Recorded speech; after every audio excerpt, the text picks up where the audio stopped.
ताज्या घडामोडींसाठी स्वानंद न्यूजला सबस्क्राइब करा आणि बेल आयकॉनवर क्लिक करा। उल्हासनगरमधील सेंचुरी रेवन कंपनीत काम करणाऱ्या संतोष भीमराव नाईकवडे यांच्यावर 6 मार्च रोजी रात्री प्राणघातक हल्ला करण्यात आल्याची धक्कादायक घटना घडली आहे। संतोष नाईकवाडे हे बी शिफ्ट संपल्यानंतर आपल्या मित्रांसोबत जेवणासाठी गोल मैदानकडे जात असताना भीमनगर येथे रस्त्यावर 10 ते 12 दुचाकी गाड्या लावून काही तरुण भर रस्त्यात वाढदिवस साजरा करत होते।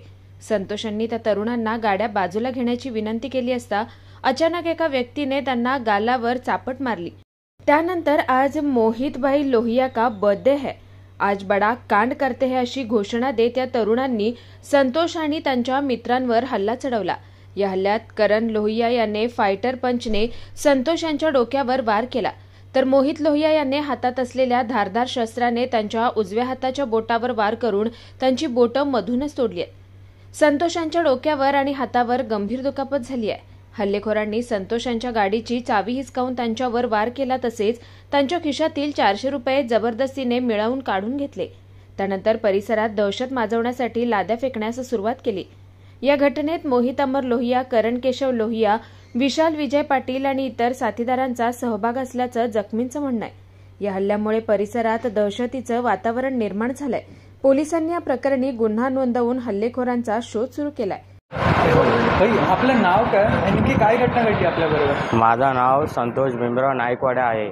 मी शाळगावटाऊन बौद्धवाडा उल्हासनगर 1 मध्ये राहतो।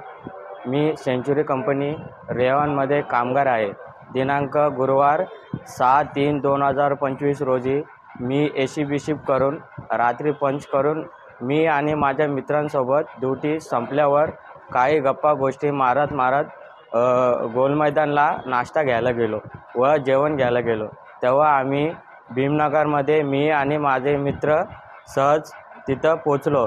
तेव्हा पोचल्यावर तिथं बहुतेक त्या रस्त्यावर जाताना तिथं रस्ता पूर्ण ब्लॉक करून एका जणांचा वाढदिवस करत होते आणि तिथं भरपूर ग्रुप होता आणि त्या ग्रुपमध्ये मोहित लोहिया आणि करण लोहिया आणि विशाल पाटील यांचा मी बॅनरवर नाव बघून त्यांचं नाव मी सांगतोय आणि त्यांच्या ग्रुपमध्ये अजून 15-20 पोरं होते आणि त्या ग्रुपमध्ये एकाचा वाढदिवस होता आणि त्या वाढदिवसाचा पोराचं नाव मोहित लोहिया होता।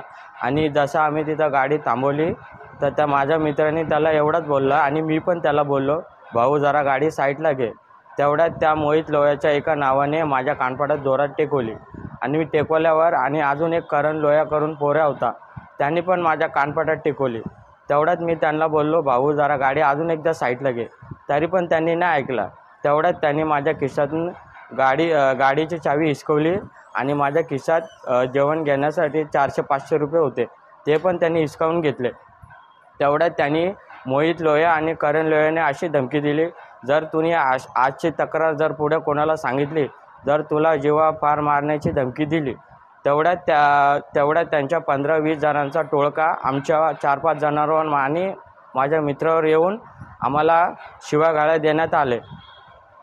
तेवढ्यात मोहित लोहिया आणि करण लोहियाच्या हातात धारदार वस्तू होत्या आणि मोहित लोहियाच्या हातात फायटर होता। त्या फायटरनी त्यांनी माझ्या डोक्यात वार केला।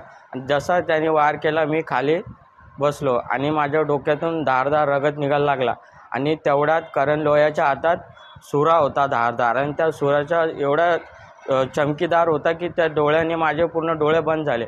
जसं त्यांनी माझ्या तोंडावर फिरवला की माझा राईट हँड मी असा हात पुढं केला तर माझ्या बोटाला वार होऊन माझा बोट असा कट झाला।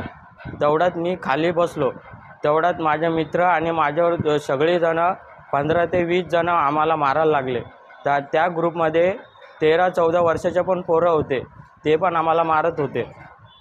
तेवढ्यात ते मला बोलले, जर तुम्ही परत बोलले, जर याच्या पुढे तुम्ही तक्रार केली ना तर तुला जीवापाड मारण्याची धमकी दिली। जसं आम्ही ते मारून आम्हाला पळाले, सगळे गायब झाले तिथून आणि मी आणि माझे मित्र परवा चौकीमध्ये पोचलो आणि तिथं दीपक साहेब यादव करून साहेब होते, त्यांना आम्ही तक्रार दिली। तर साहेबांनी बोलले, जाऊन तुम्ही पहिले सेंटरमध्ये जावा आणि तुमचा इलाज करून घ्या।